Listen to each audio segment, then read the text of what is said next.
So hello everyone, welcome to Fundamentals of Engagement. This is our first module of the core curriculum. We're so excited to have all of you here. So today we'll be having Alon Gore. All of you should hopefully know him by now. He's the CEO of Activate, and he'll be joined by Andrew Shea. He's a cohort 2016 fellow, one of the co-founders of Feasible. He is the co-inventor of a technology that uses ultrasound and machine learning for battery diagnostics. So we're so excited to have both of them today to share with you their basics of how they engage with the external world. So a few reminders. I see everyone's doing a great job so far, but video on, please be muted. We actually today recommend you use Speaker View. We'll be sharing some slides. And with that, I will kick it off to Alon to start the session.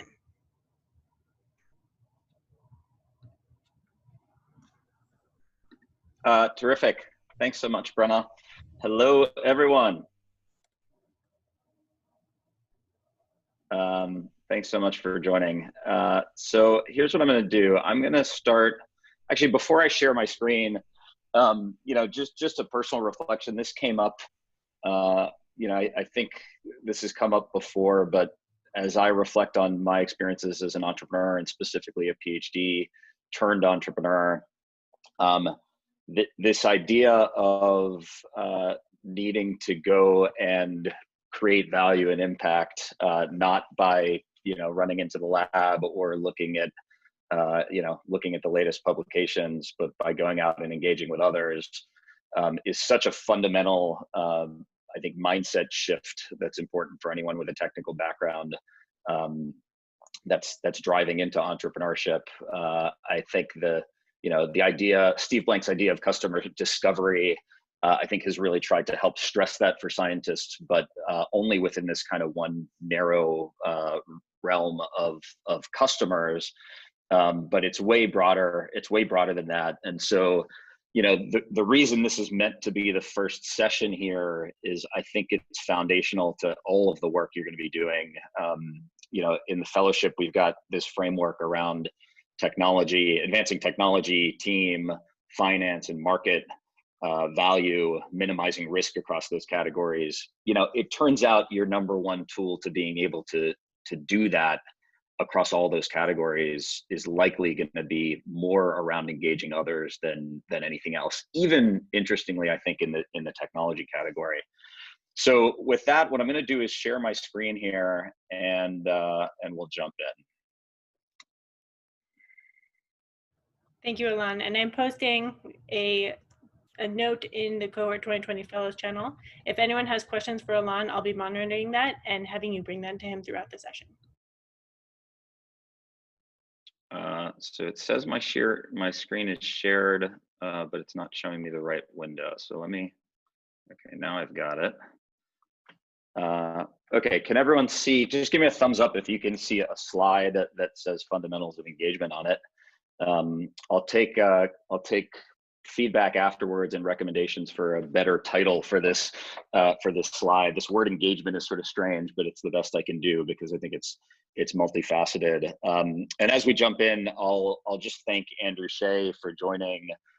Andrew was a fellow with Activate at Cyclotron Road Andrew was a 2017 fellow, I believe. 2016. 2016. Thanks, Andrew. So what I suggested to Andrew was that he sit in. He'll have a chance to sort of digest and reflect on some of the things that I share, and then he'll be able to give you sort of the straight dope from his experience. And what you'll find is, everyone's got their own version and their own experience. So note that this is obviously with all of my biases and lenses wrapped in. So here's what we're going to do, a quick just motivation and objective beyond what I've said. We're going to talk about email, but really as a proxy for thinking about, how to communicate with folks and get the most you need. We're going to talk about meetings also as a proxy, and then do some wrap up. And we should take about half an hour for this part of the session. So just to motivate this, I've got two quotes here that I think are different in nature, but for me, at the 30,000 foot level, say everything you need to know about why this is so critical. The one on the left is hopefully one you may have heard before. Howard Stevenson's considered kind of the, the godfather of entrepreneurship training from Harvard Business School. And it's this quote about, basically the definition of an entrepreneur is someone who can leverage resources outside of their direct control. And that should feel, that should resonate with you, right? When you're getting started, you have so much by way of vision and by way of aspirations of the change you want to see with your technology, with your business, but you have no resources. Certainly nowhere near the resources you need to get it done. And so the trick is to start building that staircase of leveraging other resources to get done what you need to get the next level of resources that you have yourself, to then leverage even bigger resources to be able to make more happen. You're constantly doing this trick of trying to find ways to get more done than you actually have the ability to control with the money you have or the resources you have. The second one, differently, is about Steve Jobs from Apple, and most people have heard this statement of Jobs having a reality distortion field. Jobs, there's some folks who are really extreme examples of this in terms of being able to sort of do the Jedi mind tricks and say, these aren't the droids you're looking for, this is the product you want to buy. But I think it's less about having some superpower there and more about recognizing that in this game, perception really often trumps reality. In the sense that, an investor generally won't invest in you or your company because of the reality of where your technology is, what your latest results are in the lab. The reality is really hard for any person who's engaging with your company and making one of those decisions to really get to the bottom to. All of those decisions in terms of how people interact with and support you or don't support you really depend on how they perceive the situation.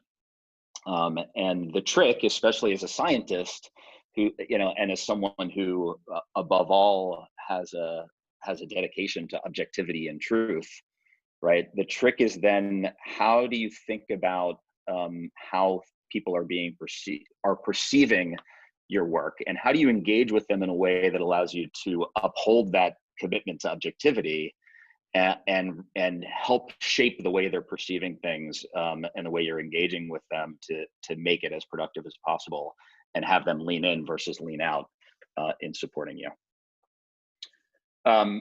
So I just, that was sort of high level, a couple quotes. I'm just going to let this sit here for a second. This basically says the same thing on the left side here, at least these first two statements.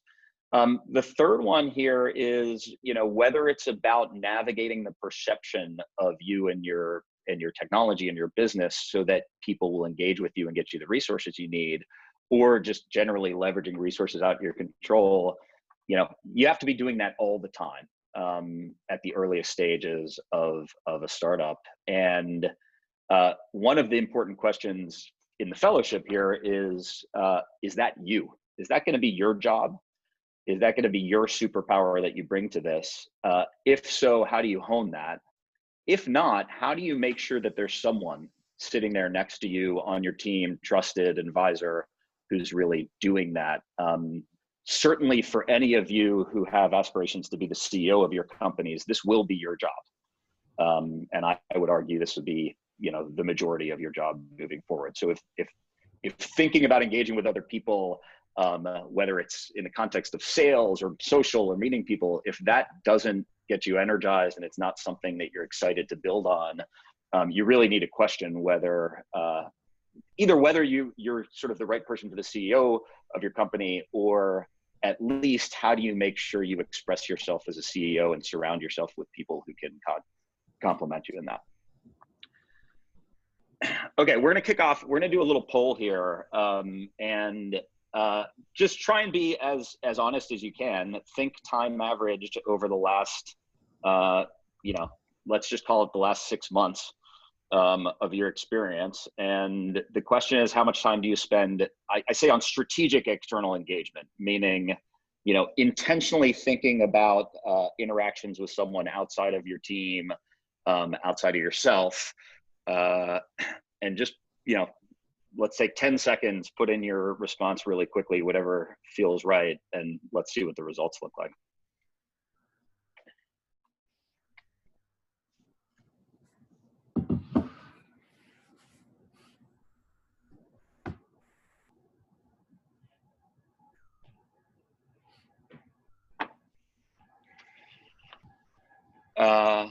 Okay, yeah, always great to see the distributions. If we were all together in person, I'd want us to have some conversation about this.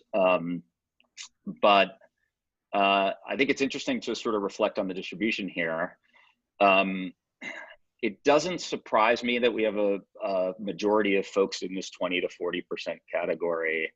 Over 60% is rare. What I was going to suggest, and to try and make this statement, is in my experience, especially at the earliest stages of something where you're just trying to both understand how to get traction, how to build a coalition of supporters, how to get the resources you need to get started. I think if you're in the 0 to 20%, or even in the 20 to 40%, I think you're not prioritizing this enough.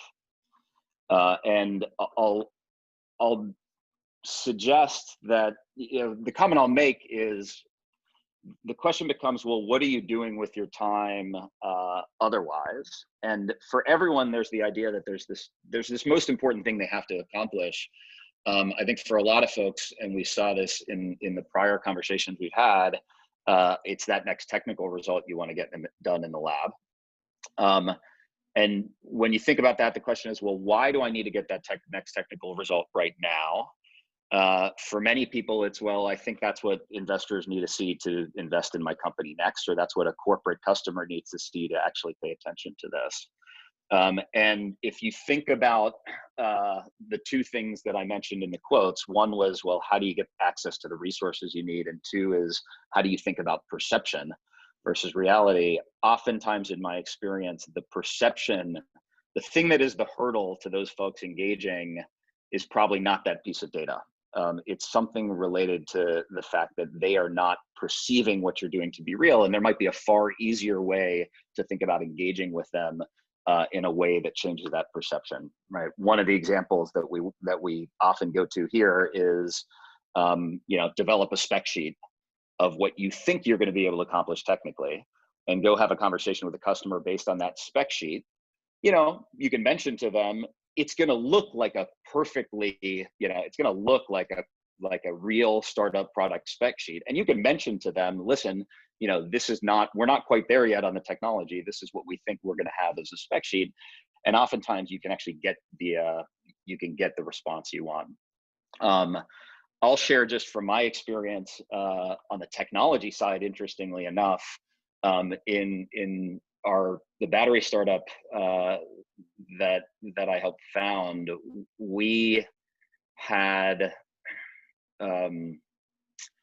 spent a lot of time working on a technical direction and trying to develop some results in terms of showing the performance of our battery.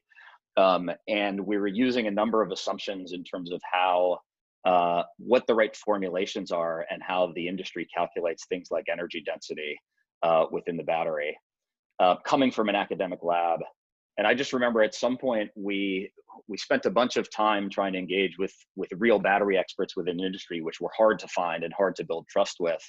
And we finally ended up bringing one of them he was part of the battery group at 3M. We managed to get him to come out to visit, and we spent a bunch of time, sort of talking to him. There was a good vibe there, built a relationship. And one of the outcomes of that meeting was he looked at our models and he said, wow, it feels like you guys are making great progress, but I actually have no idea, because you're building your batteries based on entirely wrong assumptions around how industry does it. And, we talked about the fact that nobody actually tells you how industry does it. And one of the things that came out of that meeting, actually sort of 2 conversations later, he said, listen, I'm going to strip away a bunch of things and redact it, but I'm going to send you a spreadsheet of how we model some of these things. And that was like the single biggest technical breakthrough that we had for that probably 18-month period, just because it gave us an entirely new frame. Okay, hopefully you get the point. I'm going to keep moving here.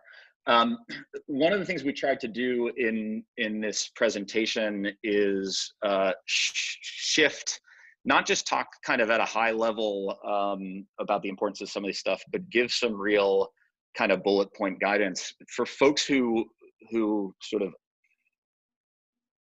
build skills or knowledge better by saying, well, give me, what's the reaction mechanism or what the process. So you'll see in this presentation a few times where I stop and say, all right, well, if you need to stop and slow down and just think about the steps, here's one example of how to do that.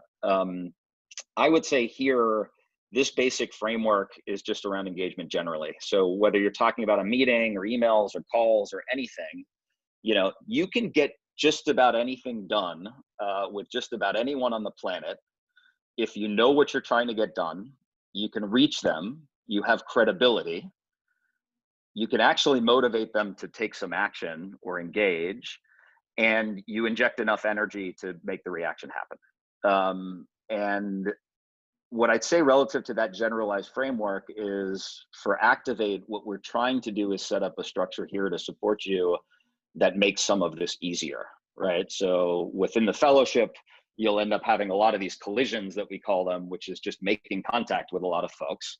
Our hope is that by being part of this program, you have credibility established already, at least a baseline of credibility. And frankly, through our program, whether it's a Nobel laureate or a head of a VC fund, we can basically sort of reach anyone in the planet and establish some credibility, with you, for you, help you do that.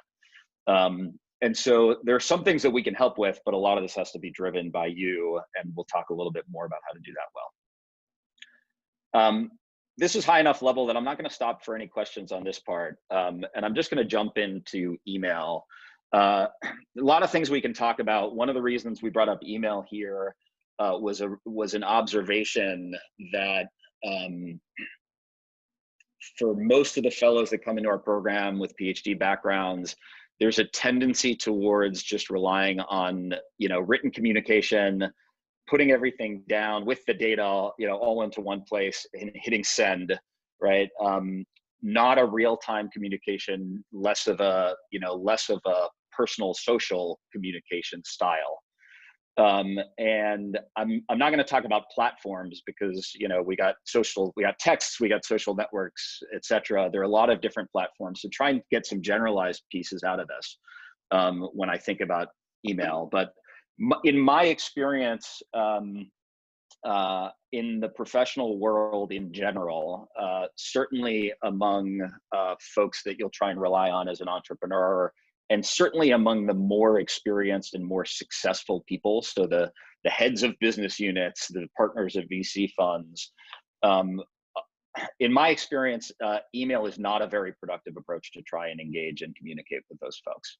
And so my suggestion here is, whenever you can, use email to coordinate, not to communicate. And some rules here around email, because it's really easy to send emails and have them lost in the mix.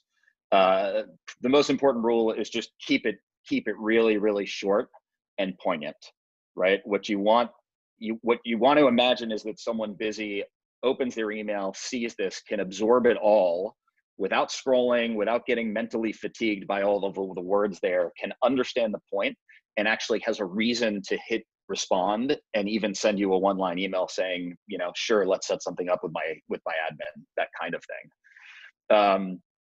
So you've got sort of the rule set here, and I'm going to flash through a handful of slides that have some more context. But to make this clear, I wanted to give a couple examples from emails that I have sent. Thanks to David, who's kind of scrubbed these a little bit, anonymized them a little bit. But this is just an example for me that I just tried to dissect. And I'll say, when I send emails, or at least early on as an entrepreneur sending emails, I ended up finding myself taking a lot of time to craft an email to someone, even an email that's really short. And it's because it matters so much, right? So here, if you look at this email, I start with a name that's highly recognizable that establishes like, oh, Tom Khalil. Oh yeah, I should probably pay attention to this. Hoping to catch you for a short call, right? So my objective here is simple. I don't want to have a conversation over email. I want to try and talk to you. Some context and motivation, ideally that establishes or builds on that credibility, and is interesting to the reader. And I just say here, let me know if you're available to connect by phone. I've teed up this non-email engagement. And then, anything that's beyond that one little blurb, right? A sentence or two, you can include it, but in my experience, you push that to somewhere else. So there's more to read below the fold, right? And if they're interested, they'll do that. One thing I would suggest, if you don't already, is change your signature right now and make sure that you have your cell phone number in your signature. I say this because, just as an example, I have found a number of situations where I am at a conference or an event. I meet someone who could be really, really valuable for Andrew from the battery industry.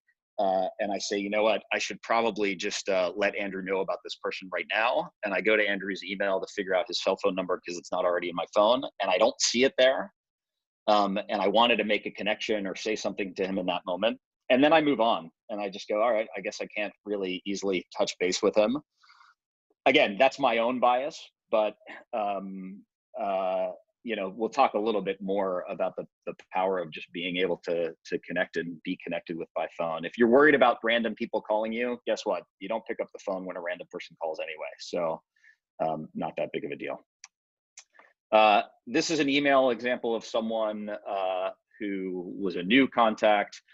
Here's another one, just different. This is someone who I guess I had met as an acquaintance. So I didn't have to sort of start with that, anchor or connection point, but could we get together for an hour? You see here, a number of advisors suggested I find time with you. Is there a way GE should be involved? So this is like actually trying to get GE to engage and support our community for Activate. I'm available, here I just throw some dates, right? Make it easy for them. And then again, sort of additional info. What I'd ask you to do is two things. One is reflect on the last time you've sent an email like this.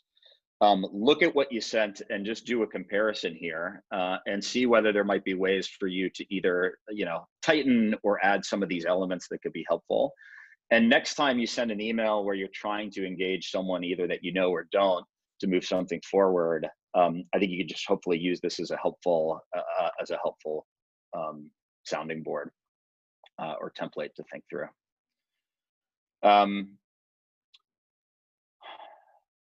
Injecting energy to make a reaction happen.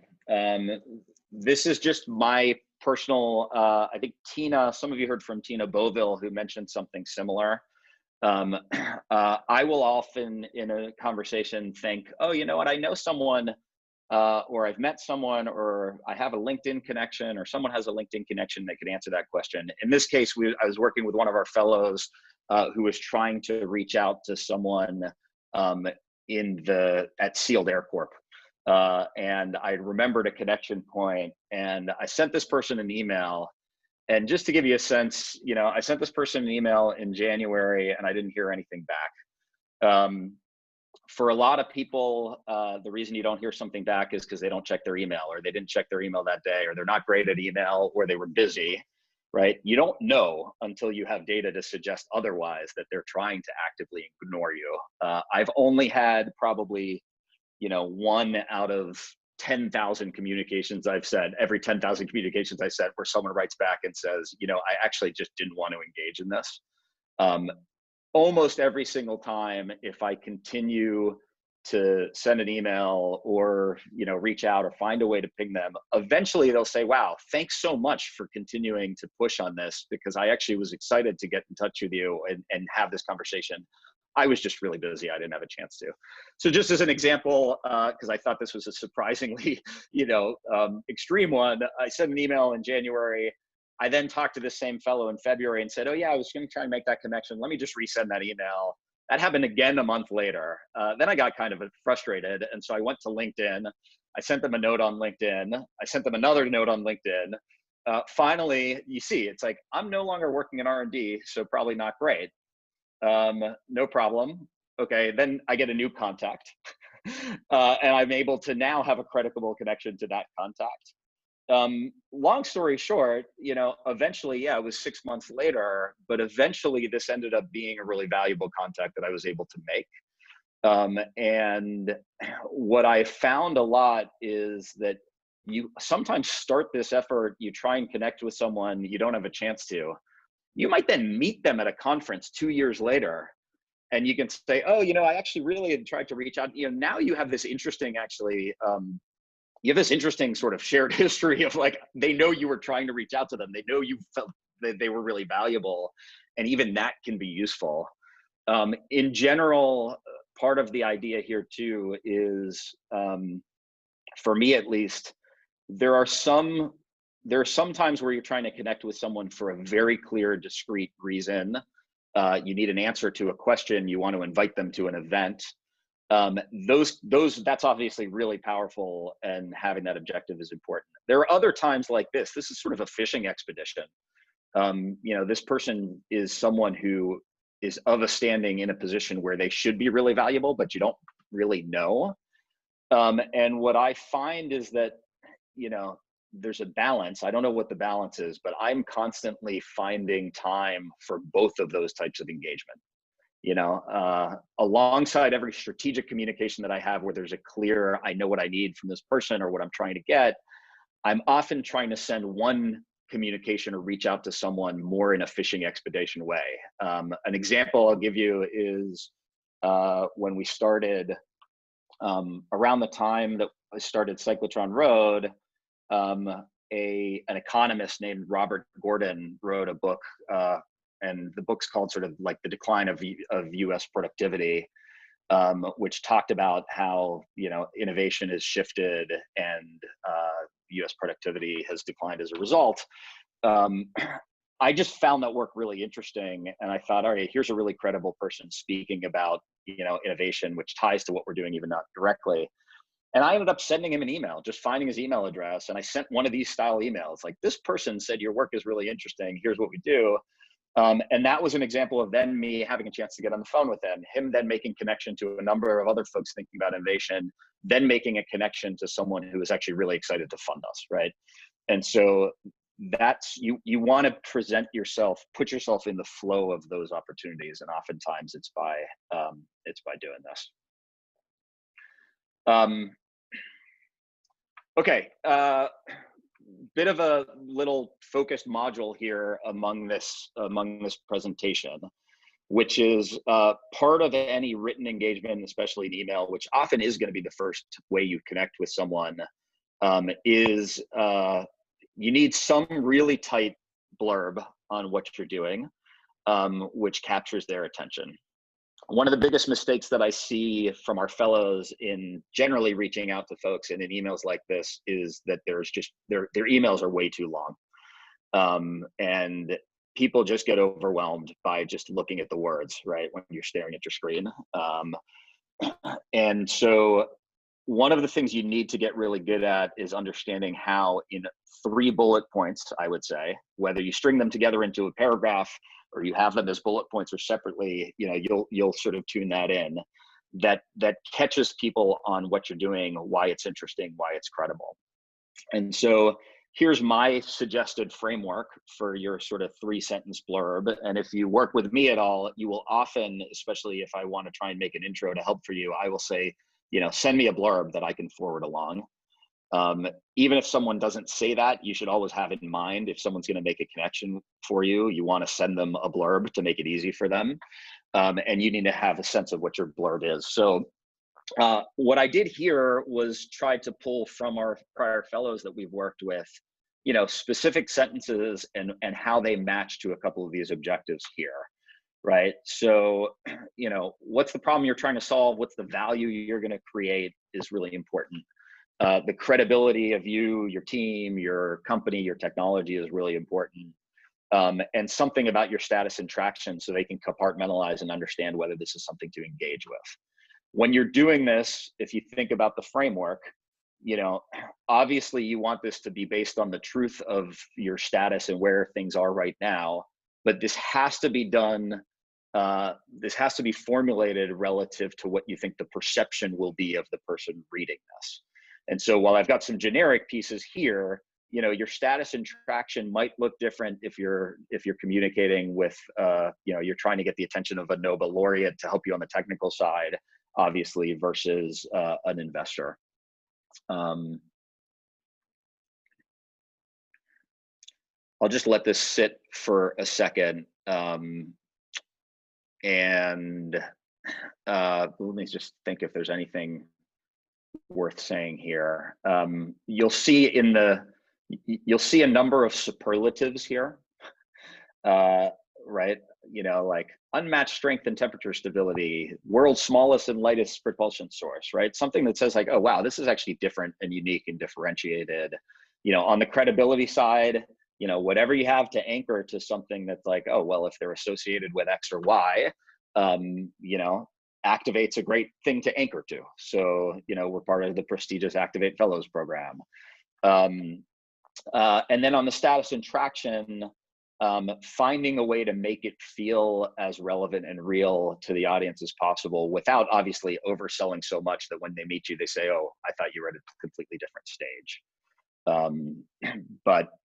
So that's kind of an important piece. So what we're going to do now is there are two, and thanks, Andrew, historically for letting us use this, but this was a blurb from a real email that Andrew sent really early in the program. This is an intro to an OEM battery manufacturing lead.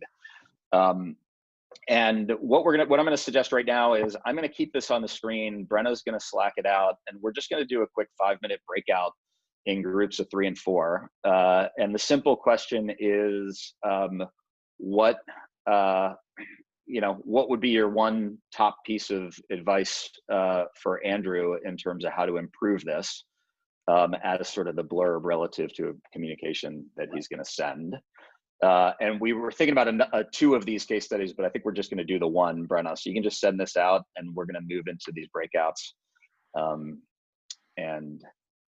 Yeah, we'll be back in a few minutes.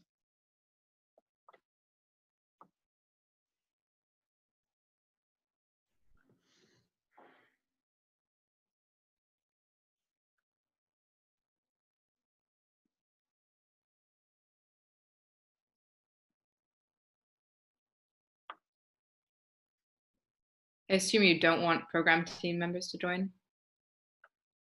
Up to you.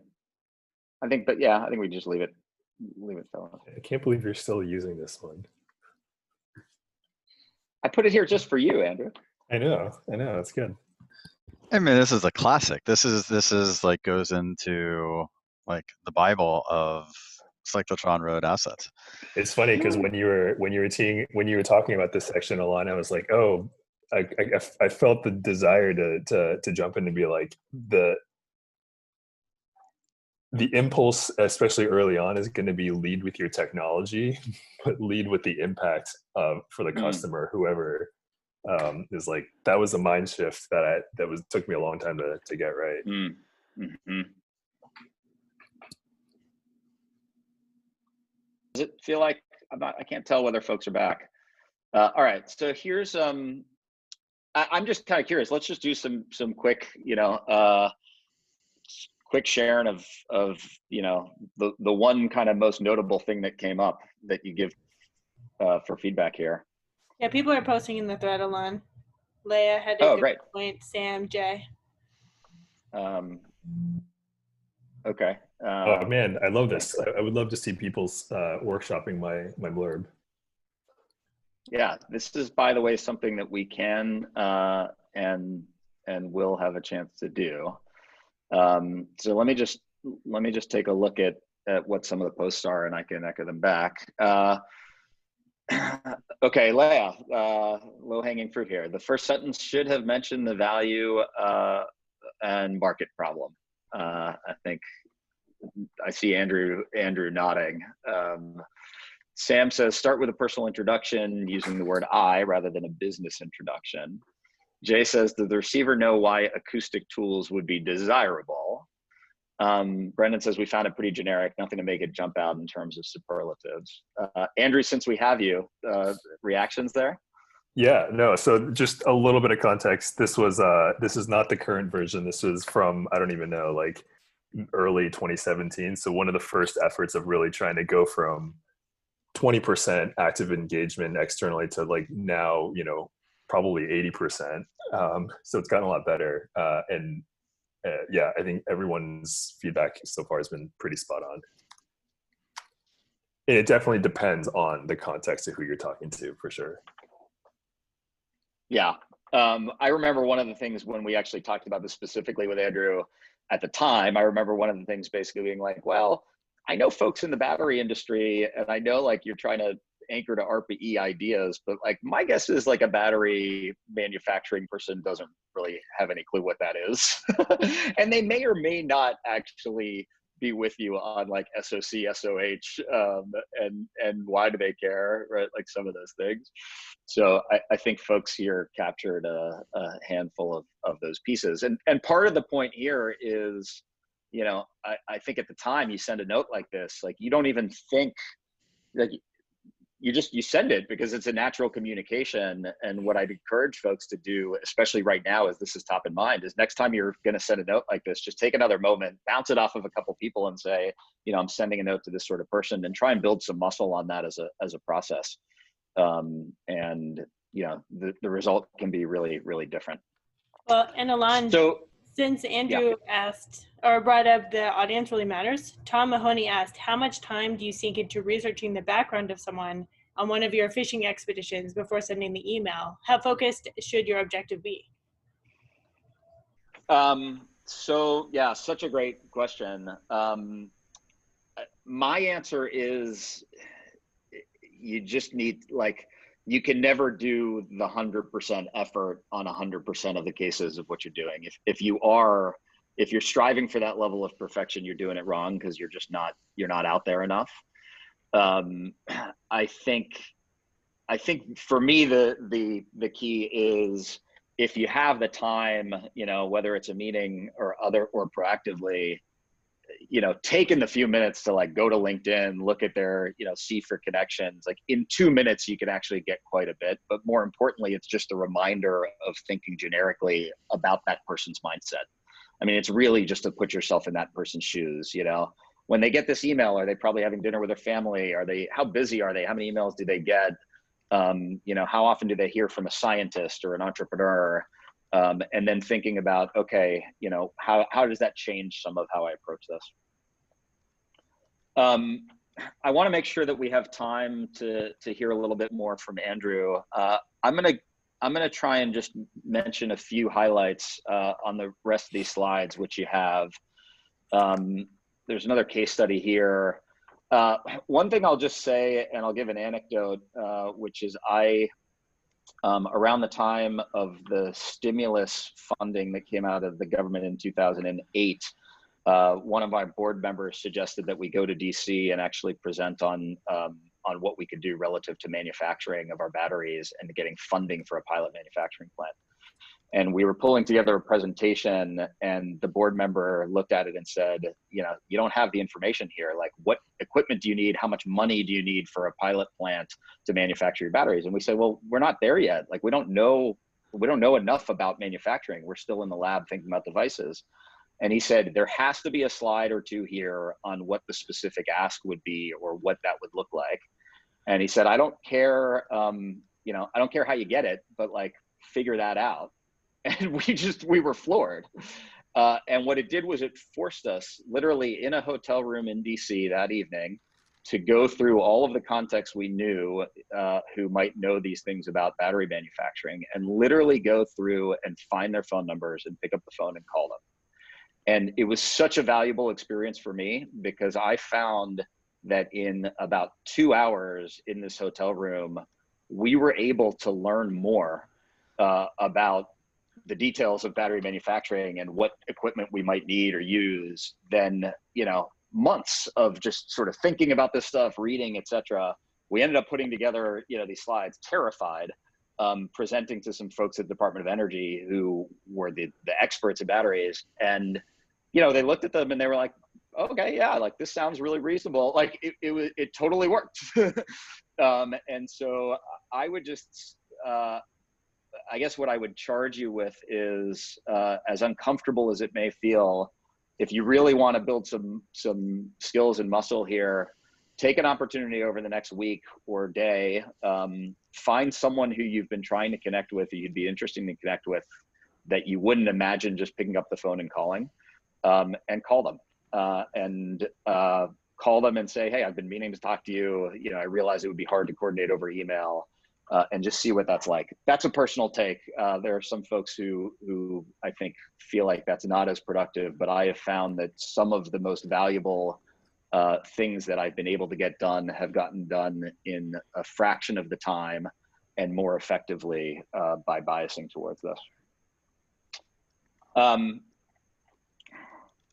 So let's do this poll, and then, let's skip the poll. I'm looking at time. I'm just going to stop there. And this section on meetings, I think we'll push to a part 2. If you have a chance to look at the slides, it's the same basic ideas, but relative to when you're meeting with someone in person. How do you make sure that you take the extra time to make the most of that meeting? And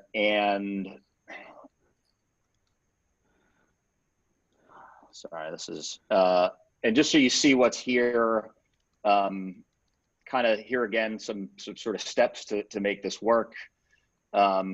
Actually specific things you can do here. The stuff on the left of these slides is more the nuts and bolts. The stuff on the right are some kind of higher level things to think about. The biggest problem that I have is I often take meetings and then afterwards say, wow, I really wasn't on point at all, and I rambled a bunch. At least for me as a person trained in academia, you're sort of used to just talking a lot instead of being to the point, upfront, listening. So that's one of the things I'll share on this front. First impressions are really important. And the thing I would mention here is often in a meeting, what matters far less than the data or what you present or what is said. What matters far more than that is the just comfort level of the person that you're meeting with. And their comfort is sort of really stems from your comfort. And it is a hard thing, but as you do it more and you engage with folks more often, you need to find ways to just get comfortable in your own skin, and get more sort of confident. And the tricky part is, well, you're meeting with a venture investor, but you haven't met with many of them. You don't know what it's like, what they expect. So how can you be confident in a meeting that you don't have no context about? And there are ways to do that, right? There are ways to think about sort of, well, how do you come off as authentic, and how can you get yourself comfortable just in terms of who you are, comfortable saying things like, I'm not there yet, so I don't really know that, or can you explain this to me, sort of biasing towards where you are in the process. Taking the time to actually get to an outcome and a deliverable from any meeting you have, and then thinking about the follow-up. So for a lot of you, I think this is all stuff you've seen before, but I would say, for me, 20 years into doing this, I still sort of stop and reflect and say, you know what, I kind of dropped the ball and could have thought about that meeting differently and better. This is one of those sort of lifelong learnings and skills. I wanted to turn to Andrew and give him a chance to, just in hearing all of this, share some of the things that either resonated with him or didn't, and some of his reflections he started already. So why don't you go ahead, Andrew, and then we'll just wrap it up quickly at the end here. Okay. Gosh, you covered so much. Like I can go a lot of different directions. I think for me, one of the things that, just on that last piece, one of the things that helped me start to get over and past kind of the anxiety that I naturally have going into a meeting, especially with someone I don't know, being someone who's, brutally introverted, is is to do that preparation up front and really make clear for myself, you know, what am I trying to learn? And really taking that learning mindset, it has really helped me kind of, you know, go from, oh, I need to be selling what I'm doing all the time, to actually like, no, actually, like, if you go in with a mind, for me at least, by going in with kind of a mindset of, you know, I just want to understand XYZ thing, or, you know, hey, I did this thing, you know, I want to show it to you, not to sell it, but to just get your reaction. I found that a lot of people really latch onto that. And because that gives them an opportunity to kind of share their perspective and just be heard. And that goes a long way in building that credibility and building that rapport, and actually getting a lot of the information that ends up going into, you know, your sales material, your pitch deck, or, you know, how you strategize around, you know, not just this person, but, you know, battery manufacturers writ large, right? I'm going to jump around here. I noticed, Alon, at least with that fishing expedition, if I counted it up right, it was a 20% hit rate, which is really good. I think a year ago, I cataloged my own kind of fishing expeditions, and I think I had like less than a 10% hit rate. So I think that's probably something that gets better. And I think what I found is that scheduling, so I use this thing that helps me schedule emails for to send at different times of the day. I found that this is a tip that Matt shared with me once. You know, sometimes people are sitting around on the weekend just habitually reaching for their phone and if you send them an email at like 1:30 in the afternoon on a Sunday, you actually might have a better chance of getting a quick response from them than if you sent it, you know, at noon on a Wednesday. Difference for different people, of course, but that's another thing to play with. And I also found that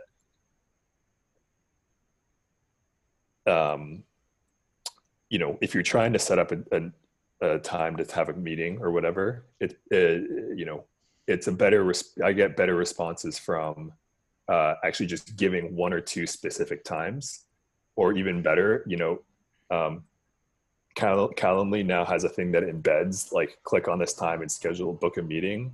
Like, I get so much better responses when I just have the actual schedule for them to do right there in email, than say, oh, when are you available in the next 2 weeks? Like that creates too much mental overhead for them to figure out. So like, find ways to reduce that friction, I think has really been helpful. Finding ways to reduce that friction has been really helpful in getting people to lean into even an introductory call. Yeah, I think I lost my thread there. Andrew, we actually have a question from Sherry. Yeah. She asked, how do you engage with a company who could perceive you as a competitor, especially when your goal is to establish a partnership? And once you get a meeting, how do you get the information about what the other company is doing? How do you engage the opportunity interest for partnership? Yeah, it's a great question, and probably could spend a whole other hour just talking about that specific topic. I think my first reaction is unless they are actually doing exactly the same thing you are, or like, you know, for example, if I were doing materials R&D and batteries and the other person was doing materials R&D and batteries, that might be pretty close. But in general, I think I found that that fear of kind of getting scooped by a large corporation, especially if you're really doing something innovative, is mostly unfounded. You know, large corporations take a long time to kind of turn the ship, or even a part of their ship, towards whatever it is you're doing. It's just, you know, they have cost centers around their already existing activities, and to kind of like peel that off and devote it to you, like, it's really hard for them to do. The other thing I've started to do is actually, you know, do a little bit of a give and a get. Like, and this comes into the meeting prep that Alon started to touch on. What I found really helpful that I used to do explicitly was like, okay, what am I trying to learn from this person? And what are some of the things that I'm comfortable sharing that might help get a reaction from them around a certain piece of data? So for example, if I'm trying to understand, you know, what's the manufacturing yield for this specific process step? I might actually go in and just say, hey, this is some data that I collected from others in the industry. I'm just wondering how this resonates with you. So there's a little bit of a give and a get there. And I know what things I'm going into it. I know what things I'm comfortable sharing. And that's just evolved over time. I might just add there, Sherry, to your question. What always has stuck with me is a statement that I heard once, which is, you don't sell things to customers. You don't sell things to companies, and you don't engage with companies. Like, you sell things to people, and you engage with people within those companies. And one of the things that I've seen that's really effective, our teams do, especially in those situations where that company might be a competitor or otherwise, is you find a person there that actually resonates on some other level, right? They're technologists and they just love your technology, right? And that then transcends, whatever, corporate competition, that's bupkis. Like, that's not what matters. What matters is like the intellectual conversation we're having, or the fact that you went to Ohio State and I went to Ohio State. And a lot of things can come out of that and be transcendent there. I'm realizing here we're at the end of the hour, and that sad to not be in a room together where we could have this be more of a conversation.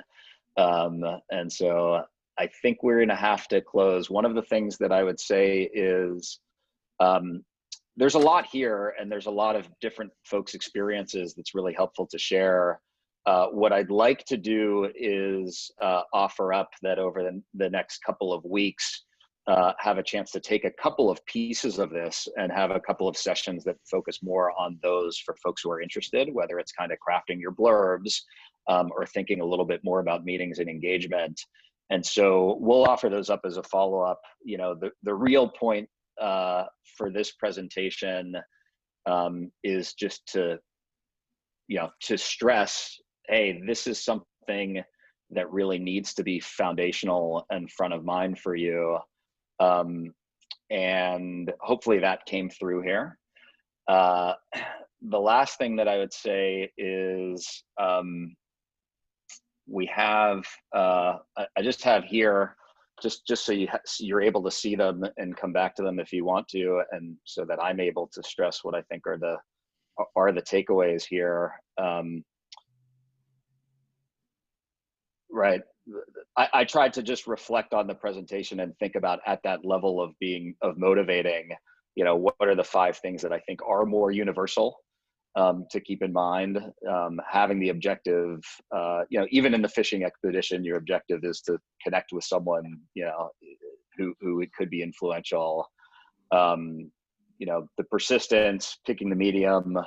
I think this idea of the authenticity and the comfort and preparedness, right? So, Andrew, I really appreciated how you shared, like, for me, this is kind of the way this is manifest and that's worked. And I think that's so important. And then, I'm trying to be nice here and say at least a third of your time, as you heard from Andrew, probably more like 2/3 or more. And then finally, just a couple of these caveats. If you're thinking about engagement, this is just one piece. You really need to think about, there's an even more foundational piece around just interpersonal connections, empathy, relationships. How do you facilitate? How do you listen and hear? It's critical, and it underlies this. There's a whole different set of media conversations that we haven't had here that are important and will come up later. And then customer engagement has its own, its own world. So those are a few I wanted to pull out. So thanks for taking the time. I'm happy to follow up directly. Send me a Slack if you got anything that's sort of sharpshooter, and otherwise we'll tee up a couple of follow-ups to build on this over the next couple weeks. Thank you, Alon. Thank you, Andrew. So great to have both of you here. Obviously too much to cover. We're lucky to have Andrew back in a couple of weeks with all the fellows who will be talking about this type of material, to have basically a fellow panel. So if you have more questions, feel free to keep populating them. I saw a few more come in, and we'll make sure to bring those in during the next conversation with Andrew. So thank you, everyone. I hope you have a great rest of your day.